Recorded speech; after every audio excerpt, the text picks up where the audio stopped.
Hey guys, welcome to my first Facebook Live. Is stress making your back hurt? Today I'm going to try and answer that question. I'm going to help you answer that question for yourself. So for anybody that doesn't know me, my name is Gus Rickard. I'm a holistic health practitioner. I specialise in working with chronic pain or with athletes with recurrent injuries. I chose this topic because of all the different pains that I see or issues that I see, low back pain is the most common. Oh, cool, I'm getting heaps of people here. Hi, Anna. Hi, Jackie. Hi, Clarissa. Hey, Realm. Hey, Casey. Hi, Paula. Hi, Cynthia. Awesome to have you guys join me today. If I'm going too fast, let me know, or if there are any questions, let me know. Just type them in on the questions bar there. Hey, Jono. I was just saying, I chose this topic. Hey, Realm.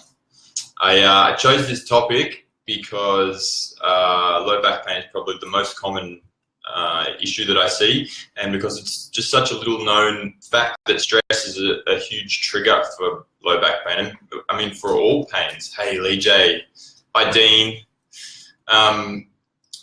So first of all, I'm just going to talk about stress. When I'm talking about stress, I'm not just talking about psychological stress. You know, we all feel stressed at time to time when there's deadlines or when we're having a fight with our spouse or with friends. There's psychological stress, but stress in the broader sense is anything that creates a stress response, and the stress response is characterized with increased increased secretion of cortisol and activation of the sympathetic nervous system. The sympathetic nervous system, also known as your fight or flight system, is that branch of your autonomic nervous system that increases blood supply to the periphery. The sympathetic nervous system shunts blood from organs and from your center to the periphery, so that you have blood and energy to be able to escape from danger now. Cortisol, which is the hormone associated with the stress response, has the role of breaking down organ tissue and muscle tissue in order to create energy. So these things are really great to get us out of danger, but not great long term. Hey, Dom. Hey, Maddie. Love you too. Hey, Pascal. Hi, Rowan. Hi, Nicholas. Awesome to have you guys here. I recently read a book called Why Zebras Don't Get Ulcers, and I'd really recommend this book for anybody suffering stress, or just for anybody in general. We all suffer from stress. The author talks about stress and uses the example of a zebra on the savannah. Now, our stress response evolved in higher mammals. Prior to us being human, the stress response is very much the same in all of the higher mammals. So he uses the example of zebras on the savannah. If you imagine some zebras that are there, like horses eating grass, they're in a very relaxed state, not maybe alert to what's going on around them, but they're just enjoying eating their grass. Their body is digesting their food. It's turning that food into tissue. It's helping growth and repair. They're in a nice, relaxed state. Then a pride of lions comes along, and they have to hot-foot it out of there, and have to get out of there as quick as they can. So the sympathetic nervous system is activated, the stress response kicks in, blood is shunted away from digestion, so they're no longer in that state of growth and repair. If you've been chased by a lion, it doesn't really matter if you're digesting food. Digesting food and growth and repair is for later, whereas getting out of danger now is the priority. So the sympathetic nervous system kicks in. They've got a bolt, and they either, it ends one of two ways. Either they escape or they're dinner. If they escape, then the parasympathetic nervous system kicks back in. They go back to a state of rest and digest and growth and repair. The problem we have nowadays is that we don't have this spike of stress response and then it petering off. We have constant low level stress, And so the stress response system, it didn't evolve that way. We're not designed to be under low levels of stress all the time. And there are some very, very damaging effects of a chronic stress response. There are very real adaptations to being under stress all the time. And I see this so often. I'm going to explain a little bit more detail how stress will be, how it's related to back pain in particular, but it is really related to all health problems, to all chronic health problems. I think stress is probably the one thing that that is under our control, that is ubiquitously damaging nowadays. So with relation to low back pain particularly, it's important to know a few things. One, cortisol, our primary stress hormone, it breaks down tissue. So its function is to mobilize energy from protein sources that include muscle tissue, joint tissue, and organ tissue in order to get us out of danger now. You can see how this is useful on the savannah, but not very useful when it's happening all day, because when it's happening all day, rather than repairing tissue, we're constantly damaging tissue, and things wear out, and things don't get healed when we're in that state. The increased sympathetic tone affects the body in certain ways as well. There are key muscles that are affected by the sympathetic nervous system. If you imagine, I'm sure we've all had those times when you hear like heads, and there's a bird coming down on you, or things thrown in your face, and there's a reflex where we go to protect those vital organs. If something's thrown at us, or if someone throws a punch or something, these muscles, the upper traps, the levator scaps here that elevate the shoulder girdle, the masseters which clench the jaw, the psoas, which are these big hip flexors that attach to the front of your spine, to your hips, that will flex the hip, but will also posturally pull the spine into hyperextension. Those muscles are all tied into the sympathetic nervous system. So when there's excessive sympathetic nervous system tone, everything just tightens up, and you get increased shortness and tightness of those key muscles that has a detrimental effect on posture.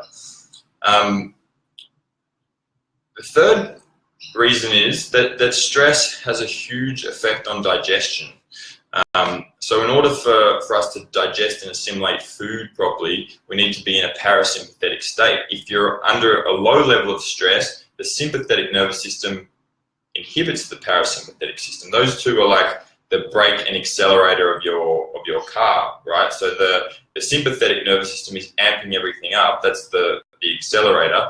The parasympathetic is slowing things down. The parasympathetic nervous system, which is also known as your rest and digest system, slows your heart rate. It slows breath rate. It brings energy and blood flow back from the periphery to your center. It activates growth and repair and repairs tissue. But those two can't be going at the same time. They're mutually exclusive. So because digestion and assimilation of food is a parasympathetic activity, when we're stressed, we don't digest and assimilate food properly. We have reduced secretion of hydrochloric acid and digestive enzymes, slowed down peristalsis, or reduced or inhibited peristalsis, which is the pumping and movement of the smooth muscle around your gut wall that moves food through. There's inhibition of digestion. We continue to eat food, right? Even if you're stressed, you'll still eat food usually, but that food isn't broken down as much. And because chewing and hydrochloric acid in particular break down proteins and also kill things. There's fungus and parasites and bacteria all around us all the time, and the natural barrier there is inhibited. So we tend to get things entering our gut that wouldn't normally if we were relaxed. And this leads to gut issues, digestive issues, dysbiosis, which is an imbalance of bacteria in the gut, and leads to chronic digestive issues and inflammation of the gastrointestinal tract. And this is really important because a lot of the digestive organs, particularly the colon, is innervated by the same nerves that innervate some of the key stabilizers around your trunk. So the transverse abdominis, which runs around your trunk here,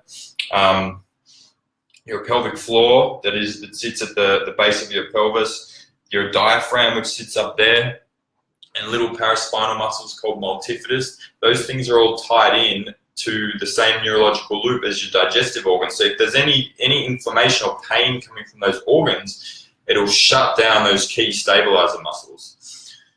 So there's the cortisol breaking down tissue and not being in a state of growth and repair. There's increased sympathetic tone, creating postural deficits and postural defects, which put stress on certain joints and increasing pressure. The psoas really press all the vertebra, and you have inhibition of some of the key stabilizer muscles. And the third thing is that's particularly poignant with chronic pain, but with all pain, is that pain nociceptors, which are like the pain-sensitive nerve endings, have a lot of cortisol receptors on them. So if there's elevated cortisol in your blood, any areas that have experienced pain before or inflammation are going to be hypersensitive. Really, it's interesting. You know, most of our research on pain, or most of our pain science until very recently, was all based on acute pain. And acute pain, is like, you know, if you're walking down some stairs and you slip and you roll your ankle and you stretch the ligaments and the lateral aspect of your ankle, or, you know, you sprain your ankle and there's inflammation, there's swelling and redness, and the area of pain is obviously your ankle. But with chronic pain, which is by definition, thanks Pascal, let me know if you have any questions. Chronic pain by definition is pain that lasts longer than the expected time of tissue healing. So with chronic pain, there's not necessarily anything wrong with the tissue. In fact, the longer the pain has been going on, the bigger the discrepancy between pathology and symptoms. What I mean by that is that with chronic pain, just because something hurts doesn't mean there's anything wrong there. The last 10 or 15 years, there's been a lot of research done on pain. There's been there's heaps of new information out there, basically. So with chronic pain, there's a mismatch of pathology and symptoms, which means that just because there's pain, it doesn't mean that something hurts. And based on that, we know that pain is not necessarily indicative of tissue damage, but it's just indicative of the brain registering threat. And the longer that pain has been in place, the more adaptation that's gone on with the nervous system and the immune system and the endocrine system. So with chronic pain, when pain's been there for long enough, the nociceptive nerve, so the pain-sensitive nerve endings will have less resistance. The more that there is signaling going from the tissues to your brain, the less resistance there is along those nerve pathways. If you imagine like a creek or a river, the more water that flows down it, the less resistance there is in future, the bigger that river becomes. It's the same with our nerves. The more that a nerve is activated, the more the easier it is for that to happen in future. Another adaptation that goes on is that the longer you're experiencing pain, the more pain-sensitive nerve endings there are. So your body actually adapts by growing more pain-sensitive nerve endings, which increases sensitization. Nociceptive nerves have what's called an orthodromic response sometimes, which is where rather than just the nerve signal moving from the tissues to the brain, it'll work the other way as well, and they start to secrete inflammatory chemicals. So you have an increase in inflammation, increased pain-sensitive nerve endings, less resistance along that nerve, and then you have sensitization at your brain as well, where the brain pathways associated with that area become more activated as well. They grow. And cortisol there are cortisol receptors on those nerve endings. So the more cortisol there is in your system, particularly with chronic pain, the more you're going to feel pain.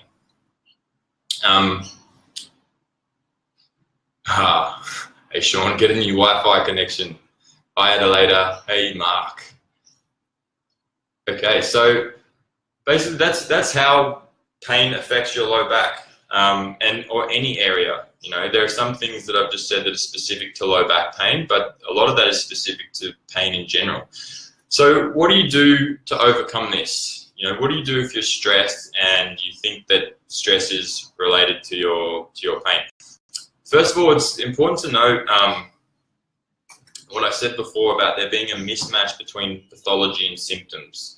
Just because something hurts doesn't mean there's any tissue damage, and just having that knowledge can help. There are a few ways you can go at pain. I guess there's three ways you can let pain affect you. One is to let the pain dominate your life. You know, this thing hurts, so I'm not going to move. I'm not going to do anything. I'm just gonna hold my arm still all the time, put it in the sling because it hurts. So that's the first approach, which usually ends up in things getting worse, because without movement, things seize up, muscle atrophies, and things break down. You have the complete opposite approach, which is kind of, well, this is hurting, so, fuck it, I'm just going to bash through the pain. I'm not going to let this control my life. That's likely to injure things as well. And there's a third aspect, which is the middle path, I guess, which is to respect your pain, to understand that your pain has a purpose, but that it may not be indicative of anything actually being wrong. In this way, you can kind of start to monitor your pain and push through it a little bit and just do things incrementally. If you're getting low back pain just walking, you might be able to walk a kilometer before your pain starts. Walk a kilometer every day then. Next week, walk 1,200 meters. Just gradually build things up from there. The big thing you can do to reduce stress is just to be really honest with yourself. Be really authentic with what your needs are. I do an activity with my clients. Hey, Tim, thanks. Appreciate the support.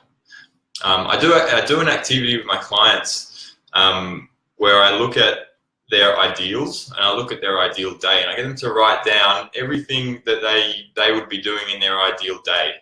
That usually isn't waking up at 6 a.m., having a half an hour to get ready for work, and being on the train in 20 minutes. It's usually, waking up at 7, having time to see the kids off to school, having a nice relaxed breakfast, and reading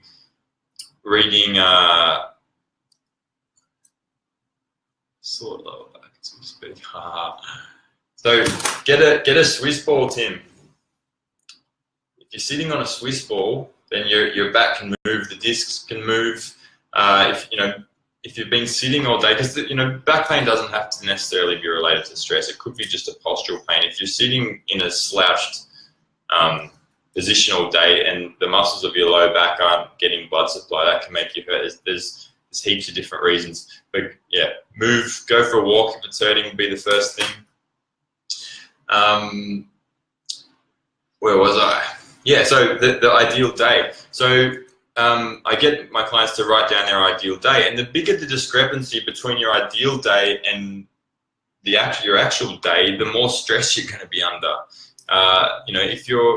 If you're the more you want to be doing something and you're not, because of having to be somewhere, because of commitments, because of not being truthful with yourself, the more stress you're going to be under, the more cortisol that's going to be floating around your system.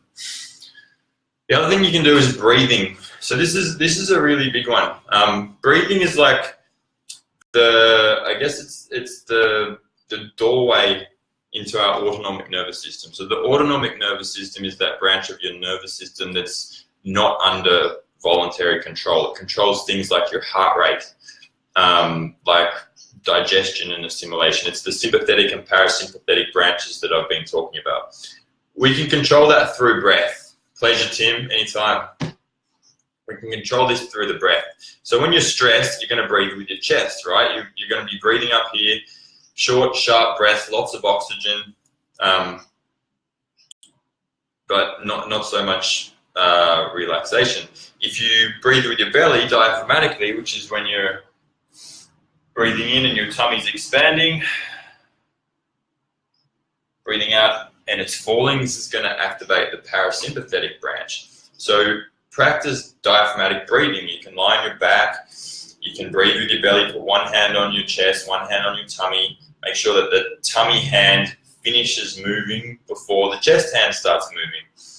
This is diaphragmatic breathing. You can put a little timer on so that every hour you check that you're diaphragmatic breathing, that breathing diaphragmatically, especially during times of stress. It's during times of high stress that you're most likely not to pay attention to your breathing.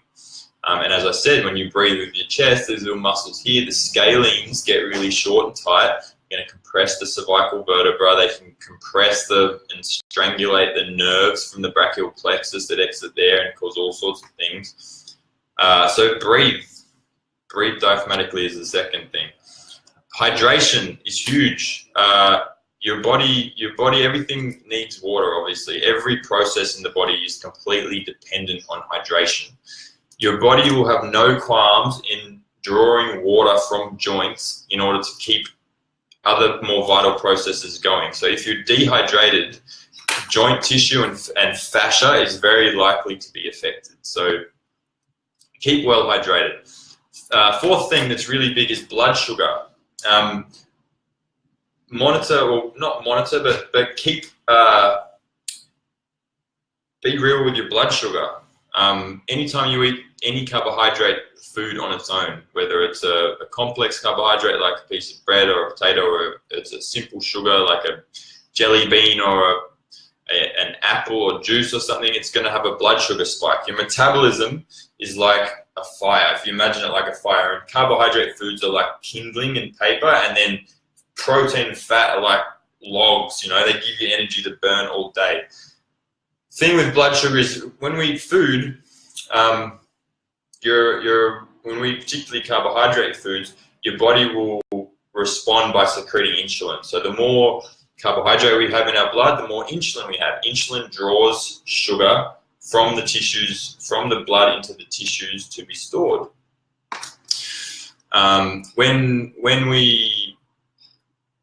Once the insulin draws the sugar from the blood to be stored, blood sugar drops and the body releases cortisol. So blood sugar dysregulation is a huge issue around cortisol. By managing blood sugar, we can manage cortisol. So that's another one: is eat balanced meals, eat regularly, don't have sugary, carbohydrate-rich things on their own. Hi Annette, hi Danny, hi Paul. And the last one is just sleep. Get to bed on time. Getting 8 hours of solid sleep is just so important. We're so stressed nowadays. We have so much going on all day, every day. We need to get that sleep.